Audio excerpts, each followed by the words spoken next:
नमस्कार साथियों, आज हम पढ़ने वाले हैं बीएड सेकेंड ईयर की पुस्तक जिसका नाम है समावेशी विद्यालय का सृजन। इसका एक महत्वपूर्ण टॉपिक समावेशी शिक्षा की प्रकृति के बारे में। साथियों, पिछली वीडियो में हमने जाना था समावेशी शिक्षा आज के युग में कितनी ज़रूरी है।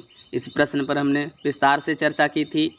आशा है कि आपको वो प्रश्न समझ में आया होगा। साथियों, जिन विषयों को हमने अभी तक कवर किया है उनकी प्लेलिस्ट बनी है, आप चैनल की प्लेलिस्ट में जाकर देख सकते हैं। तो चलिए आज के टॉपिक को शुरू करते हैं। टॉपिक है समावेशी शिक्षा की प्रकृति। इसको हम पॉइंट के हिसाब से देखने का प्रयास करेंगे, पॉइंट के हिसाब से समझने का प्रयास करेंगे। तो चलिए पहले पॉइंट को देखते हैं कि पहला पॉइंट क्या कहता है। पहला पॉइंट कहता है कि जो सुविधाएं सामान्य बच्चों को मिलती हैं वही सुविधाएं असमर्थ बच्चों को भी मिलती हैं। यानी जो बच्चे अधिगम असमर्थी बालक हैं, जो शारीरिक या मानसिक रूप से विकलांग बालक हैं, जिनको अभी तक वो शिक्षा के अवसर नहीं मिले जिससे वो अपने लक्ष्य को प्राप्त कर सकें, अपने हुनर को निखार सकें, तो समावेशी शिक्षा ऐसा संभव बनाती है जिससे सामान्य बच्चों के साथ में विशिष्ट बच्चे यानी अधिगम असमर्थी बालक दोनों एक साथ एक क्लास में एक छत के नीचे बैठकर शिक्षा ग्रहण कर सकें और अपने बेहतर भविष्य का निर्माण कर सकें। ठीक है। दूसरी प्रगति है समावेशी शिक्षा सामान्य विद्यालयों में सामान्य बच्चों के साथ प्रदान की जाती है। यानी समावेशी शिक्षा जो है इसमें क्या होता है, अधिगम असमर्थी बालक और सामान्य बालक दोनों एक साथ क्लास में बैठते हैं, एक छत के नीचे बैठते हैं और एक अध्यापक के द्वारा शिक्षा ग्रहण करते हैं, है ना। फिर तीसरी प्रगति है समावेशी शिक्षा के द्वारा अधिगम असमर्थी बालकों को शिक्षा प्राप्त करने का विस्तृत क्षेत्र प्राप्त होता है। देखो, वो फिर अपनी पढ़ाई को जारी रख सकते हैं, भविष्य में वो और आगे जा सकते हैं, है ना। तो अधिगम असमर्थी बालक जो होते हैं जिनको अभी तक शिक्षा ठीक ढंग से नहीं मिली, उनको समावेशी शिक्षा के द्वारा अच्छा सीखने को मिलता है, अच्छे अध्यापकों से पढ़ने का समय मिलता है ना। वो फिर अपनी पढ़ाई को और आगे तक बढ़ा सकते हैं, जैसी उनको सीखने की क्षमता होगी उसी हिसाब से समावेशी शिक्षा फिर उनकी मदद करेगी सीखने में।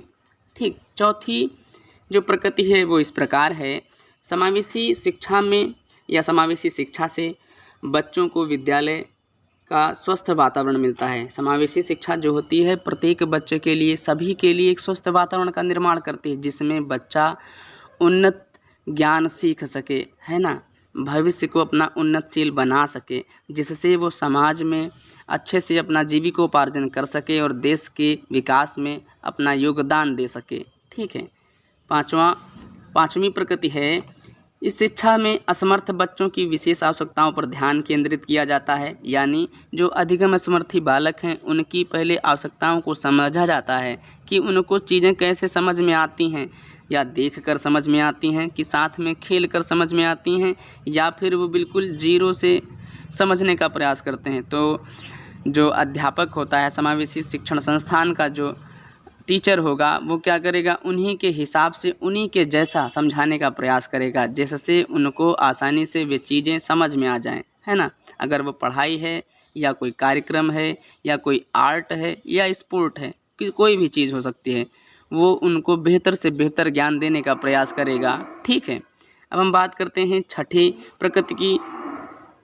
छठी प्रकृति क्या कहती है, इसमें शारीरिक और मानसिक रूप से विकलांग बच्चों को कुछ विशेष सुविधाएं देकर शिक्षा मुहैया कराई जाती है। यानी वे बालक जो शारीरिक या मानसिक रूप से विकलांग हैं, अधिगम असमर्थी बालक हैं या विशिष्ट बालक हैं, उनको क्या किया जाता है कि कुछ अलग से विशेष सुविधाएं दी जाती है।